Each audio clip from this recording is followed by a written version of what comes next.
All right, so of course tomorrow is the Chapter 7 test. I will do my best to get that homework graded, but who knows how life will progress. Um, but I will do my best to get that homework graded. And you need to read 8.2 for tomorrow because I think we will finish up 8.1 today. So we were looking yesterday at page 390, number 12 to 16. And we had a graph that kind of looked like that. And it was a graph of velocity versus time. And each of the areas here were labeled. And we had point 0, point A, point B, and point C. And we were supposed to find various things.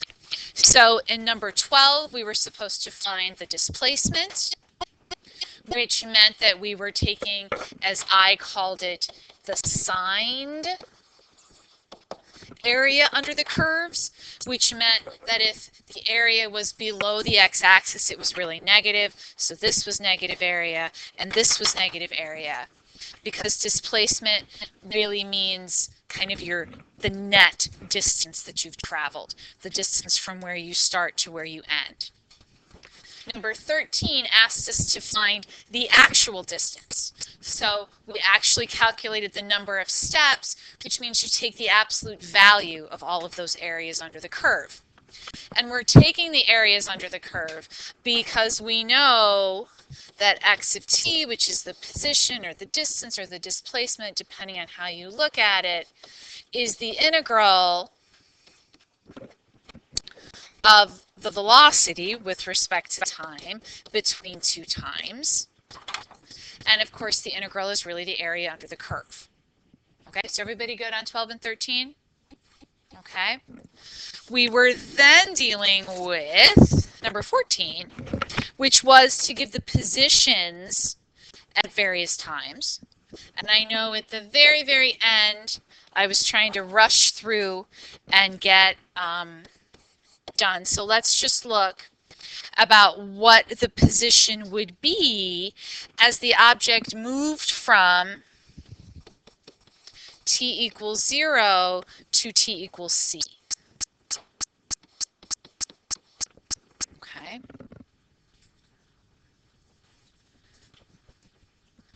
And that there were a couple of different ways that we could write this.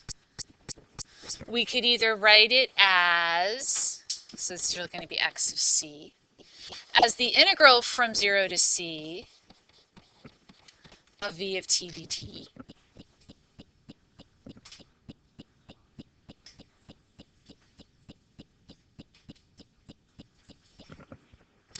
But we have to remember, well, we could figure that out, and actually maybe that would be a good thing. Well, but you have to remember that your object is not starting at 0, that it is starting somewhere else. Okay? Another way to write this would be to take whatever our answer was at point B and add that additional travel from B to C.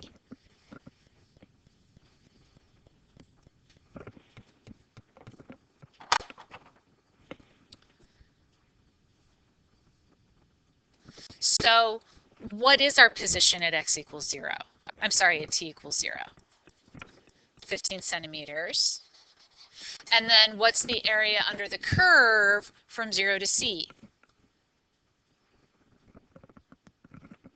0 to c. Negative 23, right? Because it's negative 4 plus 5 gives me 1, minus 24 gives me negative 23. So where are we going to be at x of c?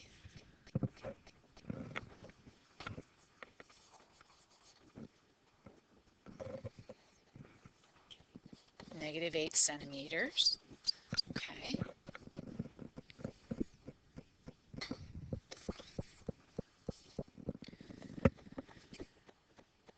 So how about x of b? What was our answer for where we are at time b? 16 centimeters. Okay, and then what's the value, what's the area under our curve from B to C? Bless you.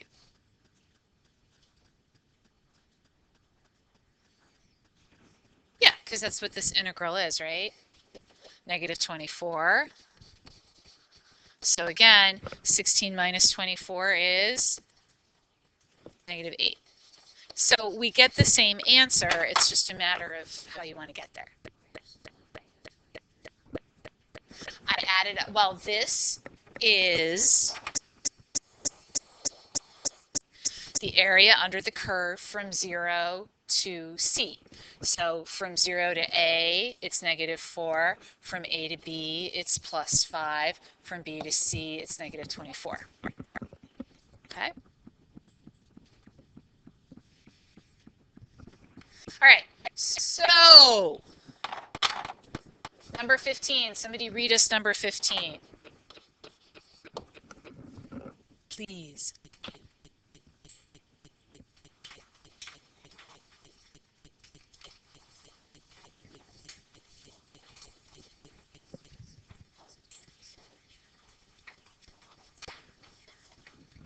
Zero to B. Okay, so we're only looking at 0 to B, and we're looking for the greatest acceleration.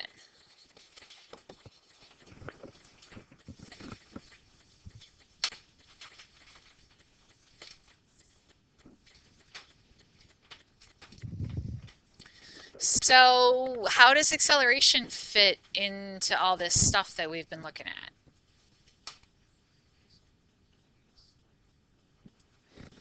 Well, but why?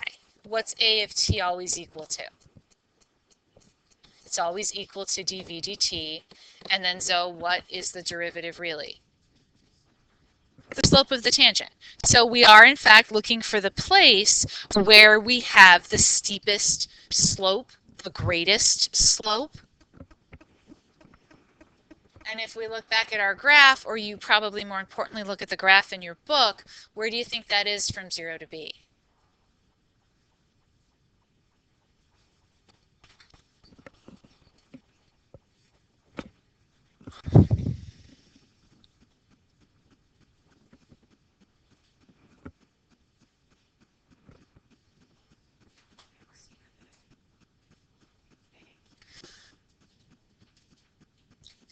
Well, it's from 0 to B. I agree that it's at A, but you should really look at your own picture instead of my crummy picture up here. Look at the picture in the book. But yeah, it should be the biggest slope is at t equals A.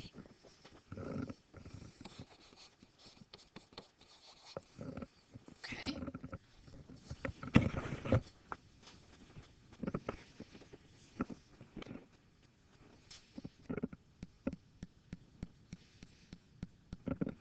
And how about number 16? What does number 16 ask us for?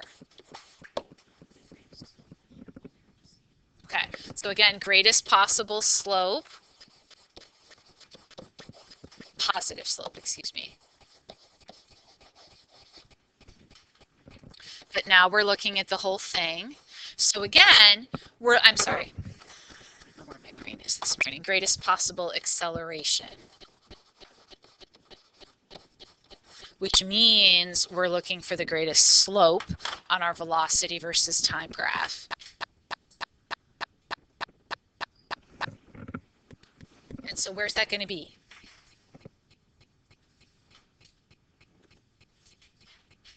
Probably at C. Okay, if you look at your picture.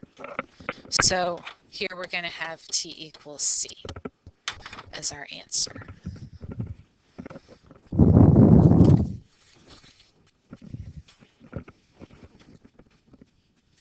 Okay.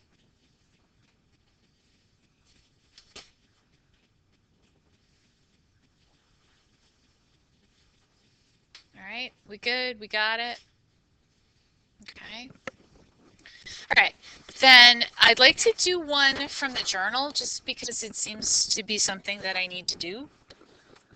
So let's do page 391, number 27, unless absolutely everybody got it right and feels 100% confident in what they did, and we should move on. Shall we do it? Okay, let's do it. I kind of figured.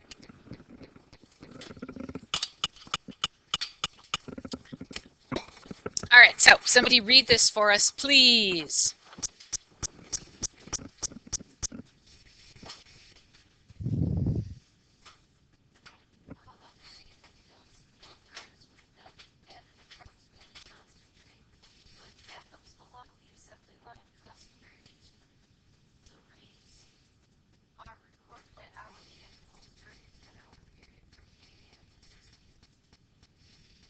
Keep going.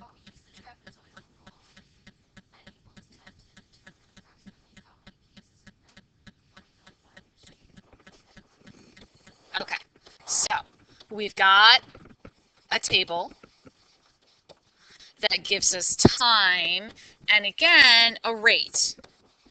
So something's happening per unit of time. And whenever we have something that happens per unit of time, that usually means that we're going to have to take an integral.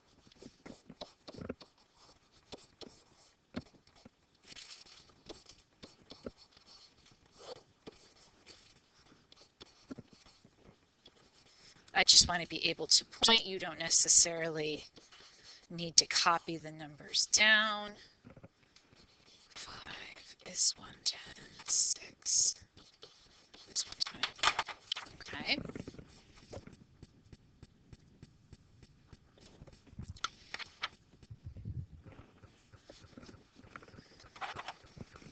So we're supposed to use the trapezoidal rule.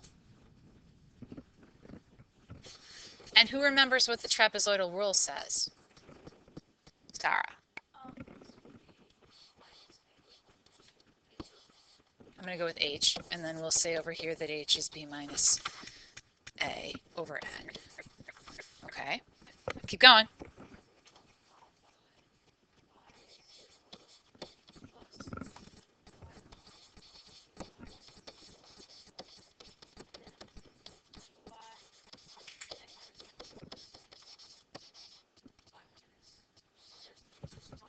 Yep. Okay. Because remember, what we're doing is making a whole bunch of trapezoids, and we're double counting the interior bases. Because the left base of one triangle is equal to the right base of the one next to it. Okay. So one thing that I think is useful is to kind of use military time, as it were, which means that assuming that this is 8 o'clock in the morning and this is 6 p.m. at night, which I believe they tell us, then once we get to 12, we start counting higher. Okay, which can just be useful. And then you get up to, so 11 o'clock at night is 23 hours, and then at midnight you go back to 0. It's just a little helpful when you're doing projects like, or problems like this. Because then we can let A be equal to 6 and B be equal to what? 18. Okay.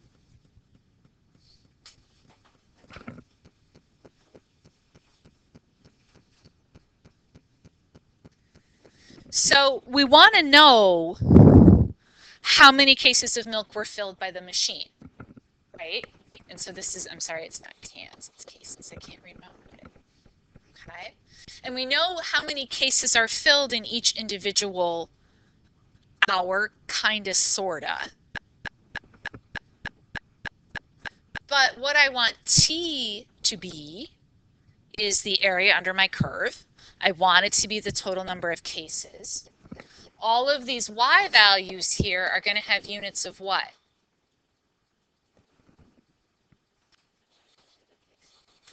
Yep, that's going to be the cases per hour.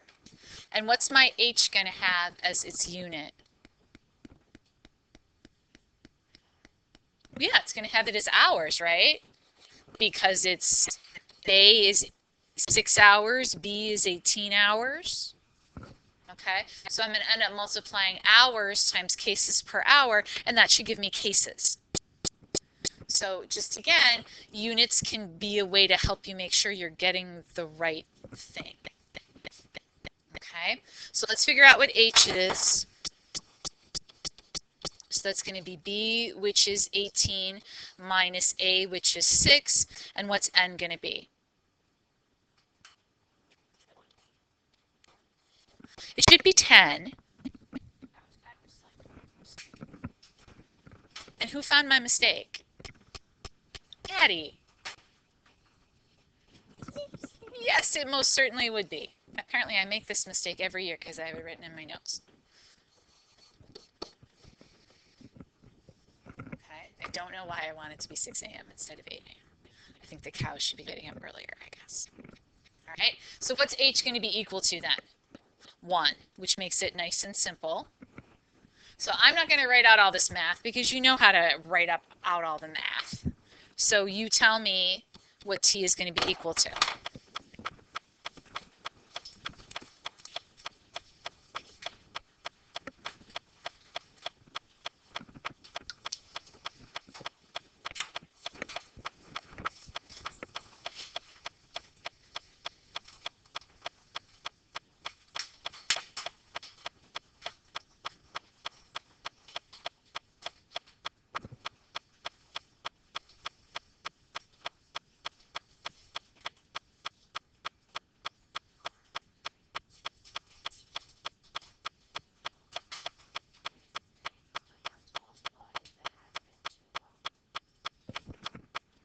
I do have H over 2.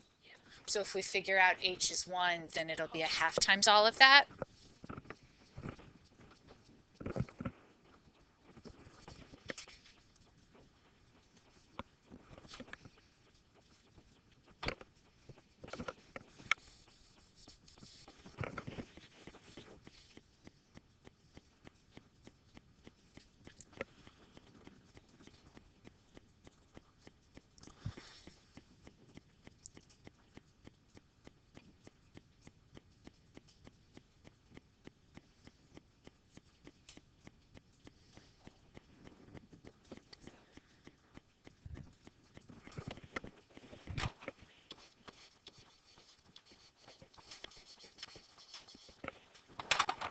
What do others get?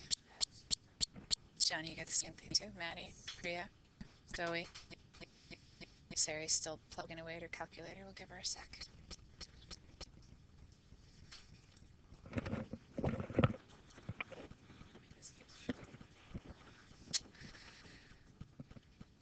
I think probably rounding down would be a better, because you can't have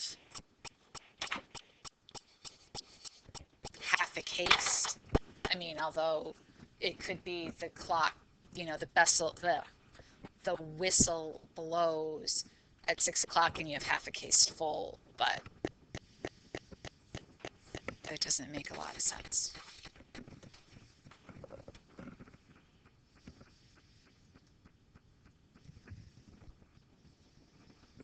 Okay, we got it. Sarah, you agree? Excellent.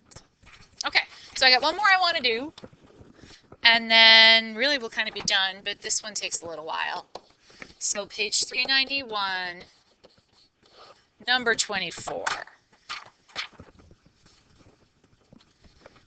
If somebody wants to read it for us through part A.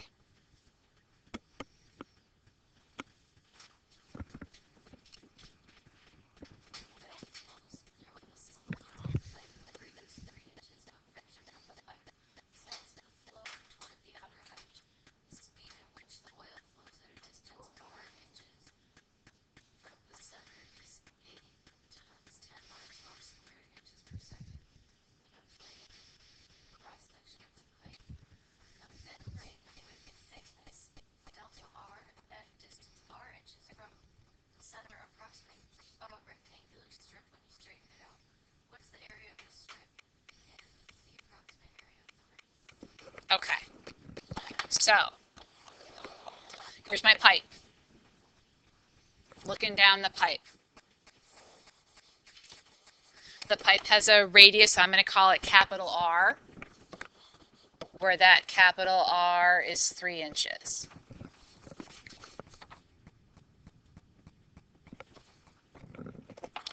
Now, I know a lot of you are going off to engineering school, and you'll learn about viscosity, and you'll learn how things don't always flow all at once, and all those things that we ignore in AP physics because they're real world and they're not rigid bodies, you'll learn about. Okay, so part of that is going to be that fluid, when it goes by the edge of the pipe, is going to experience some friction. It's going to experience some drag force. So all of the fluid flowing through the pipe isn't going to go at the same speed.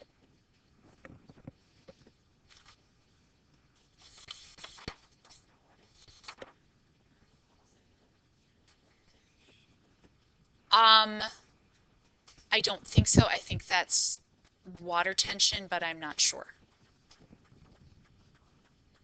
Because I think if you look exactly where it comes out, it does in fact come out of the whole thing, the whole surface of the faucet, but then I think there's a tension thing that goes with it.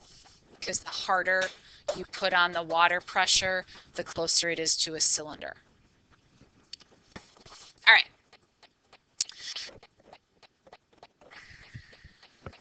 And then we've got a ring that we're looking at. And that ring has a radius R and a thickness delta R.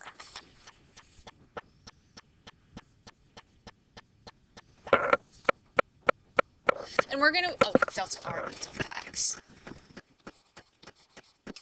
And we're going to assume that that delta R is so small that it's not really going to make a big difference to R. Like the difference between R and R plus delta R is going to be very small. Okay. And then if I take a little snip in here and unwrap that, straighten it out, I end up with something that kind of looks like that in reality. But the book says, again, because delta R is so small, I can really approximate this as a rectangle.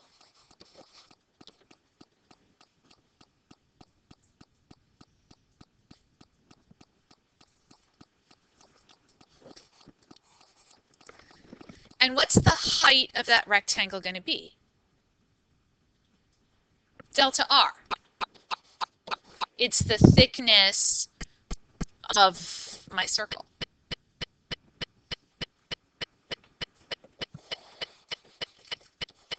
And what's the length of my rectangle?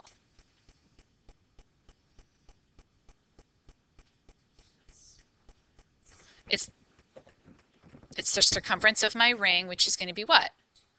2 pi r. Remember, I just got done telling you that that delta r is so small that it's not really going to make a difference between r and r plus delta r, which is why we're approximating this as a rectangle instead of making it really complicated and making it a trapezoid. So the area then is going to be what?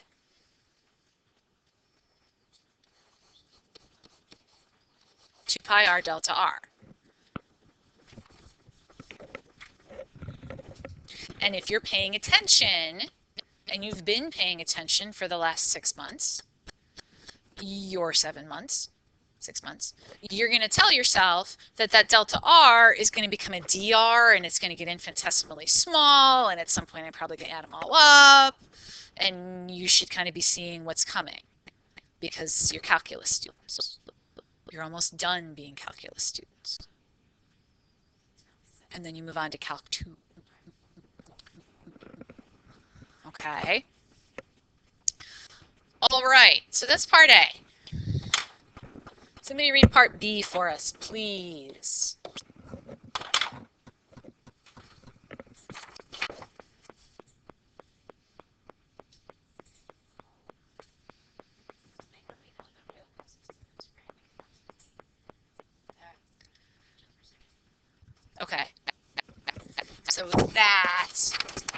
is 8 times 10 minus r squared, 2 pi r delta r.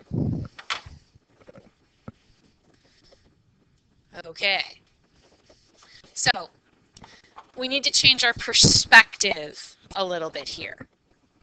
Okay, so I'm going to look at my pipe not head on anymore, but kind of from the side.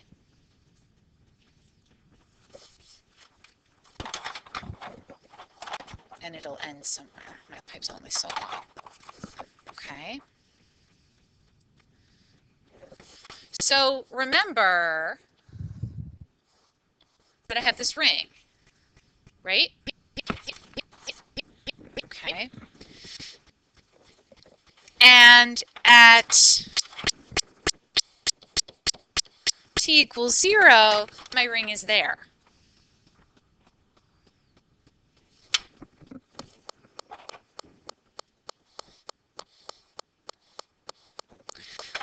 But at t equals 1, my ring has moved.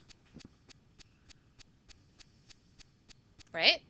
So I've gone through 1 second. It is the oil. It's a ring made of oil.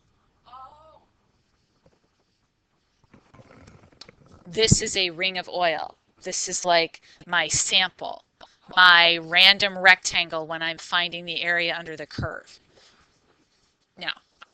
No, this is an actual sample of the oil. Okay, so that sample of oil, that chunk of oil has moved.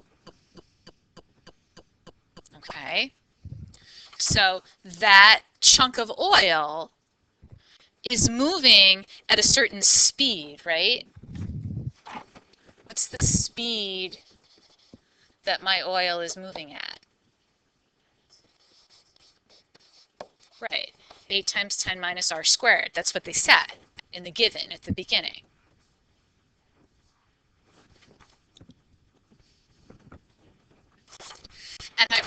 And I know that my ring has an area of what?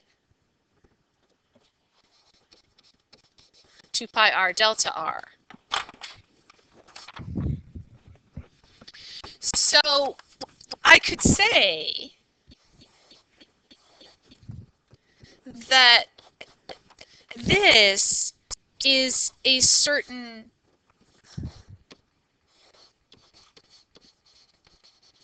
volume of oil, right? That's kind of flowing every second.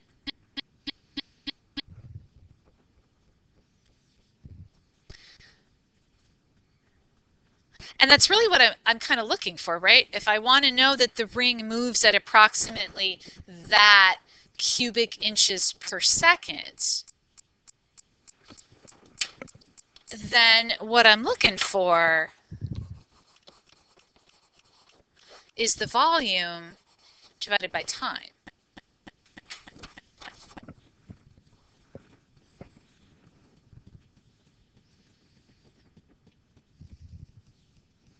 Right? What's volume usually equal to? It's the volume of a cylinder. It's the area of which is the base. So it's usually the area of the base times the height, right?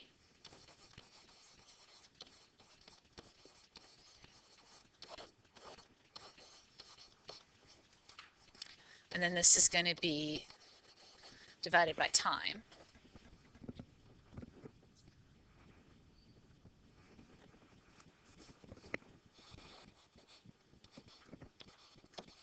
This is the height of my cylinder, right? The distance that it's moved between t equals 0 and t equals 1.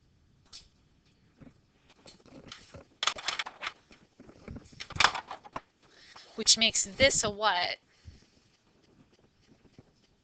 Oh, not necessarily. What?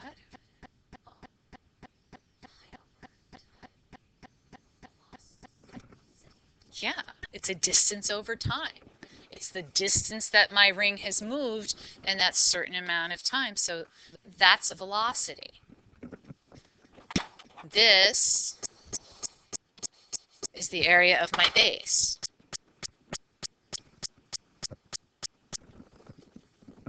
So I have my volume over time. That's going to give me the area of my base, which is 2 pi r delta r, times my velocity, which is 8 times 10 minus r squared. And that, you can see, is the same thing that we had at the top of the page.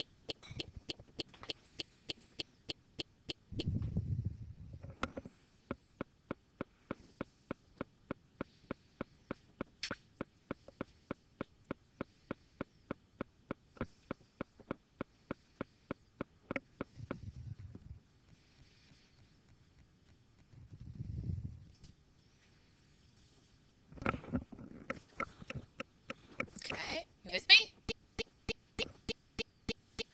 You there? Everybody? Yes? No? All right, so what's part C ask us?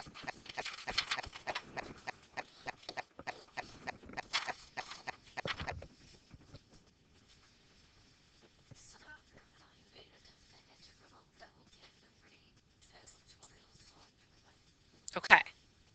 So the rate that the oil flows through the pipe varies as we go from the center out to the edges. So what do you think we're going to need to integrate over? We're going to have to integrate over r. So what should my limits probably be? 0 to r. Well, no. Oh, capital R you mean? Okay. 3 inches. Okay, so I go over the whole radius of the pipe.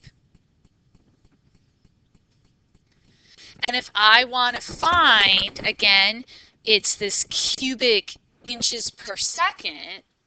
So back here, I had the cubic inches per second for that little ring that had a very small thickness of dx, or I'm sorry, of delta r, which we're going to turn into dr. And so what I want to do is I want to add up what goes through all of these rings. So I'm going to integrate over that expression that we had, which was 2 pi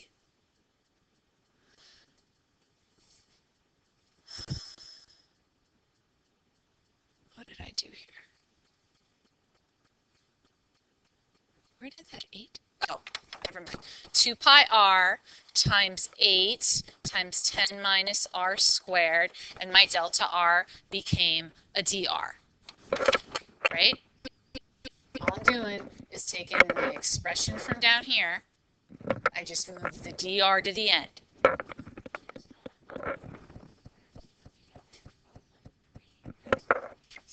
Three inches. So I can pull out 2 pi times 8. I have my integral from 0 to 3 of r times 10 minus r squared dr.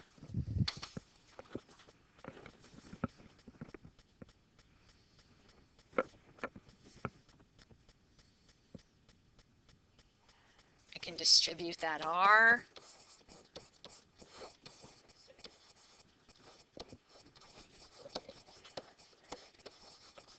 Don't need to use substitution. Don't need to use substitution. Keep it simple. I did not say that. I said keep it simple. So what's the antiderivative of 10r going to be?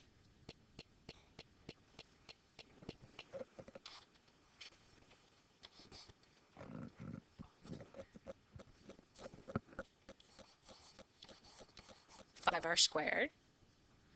And what's the antiderivative of r cubed going to be?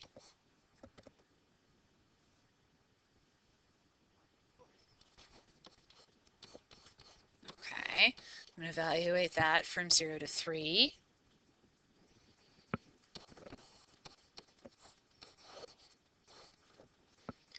So that's going to give me 5 times 3 squared minus 3 to the 4th over 4 minus 0, right?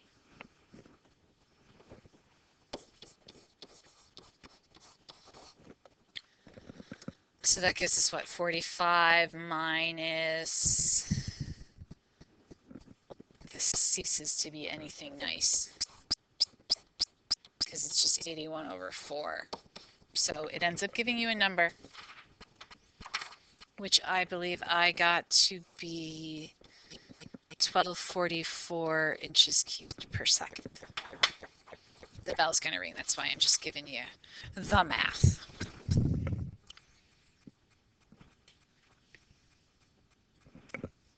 Okay. So let's see, what's 8.2? 8.2 is areas in a plane, which can be a lot of fun. Okay. And then 8.3 must be volumes, which will take us a little while.